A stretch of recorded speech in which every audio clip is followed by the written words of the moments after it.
Hi all, അസ്സലാമലൈക്കും. Welcome back to സ്ലിനാസ് kitchen.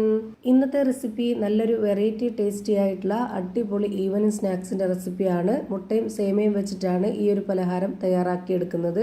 ഇതുപോലെ നമ്മൾ ഒരു തവണ ചെയ്ത് നോക്കുകയാണെന്നുണ്ടെങ്കിൽ ഇതിന്റെ ടേസ്റ്റ് അറിഞ്ഞാൽ പിന്നെ ഈ ഒരു രീതിയിൽ തന്നെ നമുക്ക് എപ്പോഴും ചെയ്ത് കഴിക്കാൻ തോന്നും. അത്രയും ടേസ്റ്റി ആയിട്ടുള്ള ഒരു പലഹാരമാണ്. കുട്ടികൾക്കും വലിയവർക്കെല്ലാം ഒരുപോലെ ഇഷ്ടാവും. അതുകൊണ്ട് തന്നെ ഈ വീഡിയോ സ്കിപ്പ് ചെയ്യാതെ മുഴുവനായിട്ടൊന്ന് കണ്ടു നോക്കണേ. റെസിപ്പിയിലോട്ട് കിടക്കുന്നതിന് മുമ്പായി സിൽനാസ് കിച്ചൺ ചാനൽ ആദ്യമായിട്ട് കാണുന്നവരാണെങ്കിൽ പ്ലീസ് ഒന്ന് സബ്സ്ക്രൈബ് ചെയ്തേക്കണേ. ഒപ്പം തന്നെ ഈ വീഡിയോസ് നിങ്ങൾക്ക് ഇഷ്ടപ്പെടുകയാണെങ്കിൽ ഒരു ലൈക്ക് ചെയ്ത് ഷെയർ ചെയ്ത് സപ്പോർട്ട് ചെയ്യാനും മറക്കരുത്. ഇനി നമുക്ക് ഇതെങ്ങനെയാണ് തയ്യാറാക്കുന്നതെന്ന് നോക്കാം. ഇതിനായി ആദ്യം തന്നെ സ്റ്റവിലേക്ക് ഒരു പാൻ വെച്ച് കൊടുത്ത് ഫ്ലെയിം ഓണാക്കി കൊടുത്തിട്ടുണ്ട്. ഇതിലേക്ക് ഇനി 250 ml കപ്പിന്റെ അളവിൽ 1.5 കപ്പ് വെള്ളമാണ് ആദ്യം ഒഴിച്ചു കൊടുക്കുന്നത്. ഈ വെള്ളം നല്ല പോലെ ഒന്ന് തിളച്ച് വരട്ടെ. ഇതുപോലെ വെള്ളം നന്നായിട്ട് തിളച്ച് വരുന്ന സമയത്ത് നമുക്കിതിലേക്ക് പൊട്ടിച്ചെടുത്തിട്ടുള്ള ആ ഒരു സേമിയ ഇട്ട് കൊടുക്കാം. 250 ml കപ്പിന്റെ അളവിൽ 1.5 കപ്പ് അളവിലുള്ള സേമിയാണിത്. സേമിയ ഇട്ട് കൊടുത്തതിന് ശേഷം ഒരു മീഡിയം ഫ്ലെയിമിലാക്കിയിട്ട് വേണം ഇത് വേവിച്ചെടുക്കാനായിട്ട്.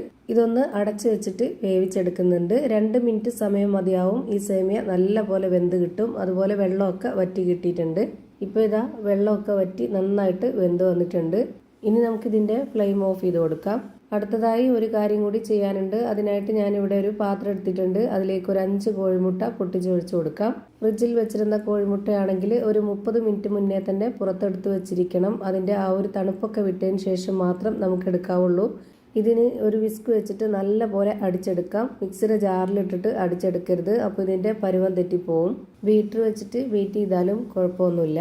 ഞാനിപ്പോൾ ഇവിടെ ഈ ഒരു 5 കോഴിമുട്ടയും ഇതുപോലെ നന്നായിട്ട് അടിച്ചെടുക്കുന്നുണ്ട്. ഇപ്പോൾ ഇതാ നന്നായിട്ട് അടിച്ചെടുത്തിട്ടുണ്ട്. ഇനി ഇതിലേക്ക് നല്ലൊരു മണത്തിന് വേണ്ടി ഒരു നുള്ള് ഏലക്കാപ്പൊടി ഇട്ട് കൊടുക്കാം. പിന്നെ വേണ്ടത് പാൽപ്പൊടിയാണ്. ഞാനിവിടെ 2 ടേബിൾ സ്പൂൺ അളവിലുള്ള പാൽപ്പൊടി ഇട്ട് കൊടുത്തതിന് ശേഷം വീണ്ടും ഒന്ന് അടിച്ചെടുക്കുന്നുണ്ട്. എല്ലാം കൂടെ ഒന്നിച്ചിട്ട് അടിച്ചെടുക്കാതെ ഇതുപോലെ ഓരോന്നോരോന്നായിട്ട് ഇട്ട് കൊടുത്തിട്ട് അടിച്ചെടുക്കുക. എന്നാൽ മാത്രമേ നമ്മൾ ഉദ്ദേശിച്ച ആ ഒരു പരുവത്തിലും ടേസ്റ്റിലൊക്കെ കിട്ടുള്ളൂ. അടുത്തതായി ഇതിലേക്ക് വേണ്ടത് റവയാണ്. ഞാനിവിടെ 2.5 ടേബിൾ സ്പൂൺ അളവിലുള്ള റവയാണ് ഇട്ട് കൊടുക്കുന്നത്. വറുത്ത റവയാണ് വേണ്ടത്. റവ ഇട്ട് കൊടുത്തതിന് ശേഷം വീണ്ടും നല്ല പോലെ ഒന്ന് വിസ്ക് വെച്ച് അടിച്ചെടുക്കാം. പിന്നെ വേണ്ടത് മധുരത്തിന് ആവശ്യമായിട്ട് ഓരോരുത്തർക്കും ഇഷ്ടമുള്ള ഒന്നുകിൽ പഞ്ചസാരയോ അല്ലെങ്കിൽ ശർക്കര ഉരുക്കിയതോ ആണ് വേണ്ടത്. പഞ്ചസാരയാണ് ഇട്ട് കൊടുക്കുന്നതെങ്കിൽ നിങ്ങൾ പൊടിച്ചിട്ട് കൊടുക്കാൻ നോക്കുക. ശർക്കരയാണെന്നുണ്ടെങ്കിൽ ഇതുപോലെ ഉരുക്കി ഒഴിച്ചു കൊടുക്കുക. 200 ഗ്രാം ശർക്കര എടുത്ത് വെള്ളത്തിലിട്ട് ഉരുക്കിയെടുത്തത് ഇതുപോലെ 250 ml കപ്പിന്റെ അളവിൽ 1/4 കപ്പായിട്ട് കിട്ടിയിട്ടുണ്ട്. അത് മുഴുവനായിട്ടും ഇതിലേക്ക് ഒഴിച്ചു കൊടുക്കുകയാണ്.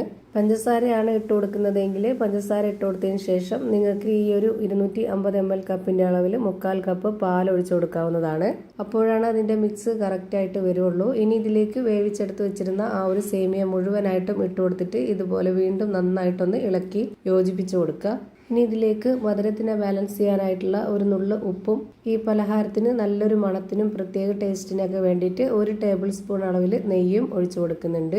എന്നിട്ട് വീണ്ടും ഇതുപോലെ നന്നായിട്ടൊന്ന് ഇളക്കി കൊടുക്കാം.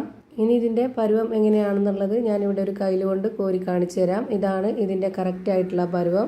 ഇതിനി ആവിയിലാണ് വേവിച്ചെടുക്കുന്നത്. അതിനായിട്ട് ഞാനിവിടെ കേക്കിൻ്റെ മൗൾഡാണ് എടുത്തിട്ടുള്ളത്. അതിലേക്ക് കുറച്ച് നെയ്യ് ഒഴിച്ചിട്ടൊന്ന് സ്പ്രെഡാക്കി കൊടുക്കുന്നുണ്ട്. ഈ ഒരു പാത്രത്തിൽ തന്നെ ഒഴിച്ചു കൊടുക്കണമെന്നൊരു നിർബന്ധമില്ല. നിങ്ങൾക്ക് ഇഷ്ടമുള്ള ഏത് പാത്രത്തിൽ വേണമെങ്കിലും ഒഴിച്ചു കൊടുത്തിട്ട് വേവിച്ചെടുക്കാവുന്നതാണ്. ഞാൻ ഈ ഒരു പാത്രത്തിൻ്റെ മുകൾ ഭാഗം വരെ നെയ്യൊന്ന് സ്പ്രെഡാക്കിയിട്ടുണ്ട്. ഇത് വെന്ത് വരുമ്പോൾ നല്ലപോലെ പൊങ്ങി വരും, പിന്നെയാണ് താന്നു പോകുന്നത്.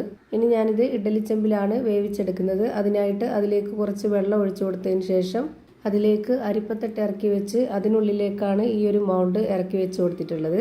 ഇതിനി അടച്ചു വെച്ച് വേവിച്ചെടുക്കാം.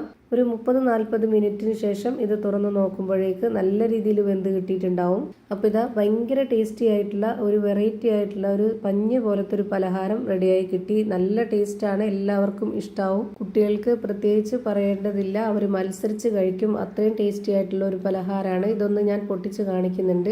അപ്പോൾ ഇത്രയേ ഉള്ളൂ ഇന്നത്തെ വീഡിയോ. വീഡിയോ ഇഷ്ടമായാൽ ലൈക്ക് ചെയ്യാനും കമൻറ്റ് ചെയ്യാനും ഷെയർ ചെയ്യാനും മറക്കരുത്. അതുപോലെ തന്നെ ഞാനിടുന്ന പുതിയ പുതിയ വീഡിയോസ് നോട്ടിഫിക്കേഷനായിട്ട് കിട്ടുന്നതിന് വേണ്ടി സബ്സ്ക്രൈബ് ചെയ്ത് ബെല്ലൈക്കൺ അമർത്തി അതിൽ ഓൾ എന്ന ഓപ്ഷൻ എനേബിൾ ചെയ്ത് കൊടുക്കാനും മറക്കരുത്. പുതിയൊരു വീഡിയോയുമായി വീണ്ടും വരും. Thank you for watching.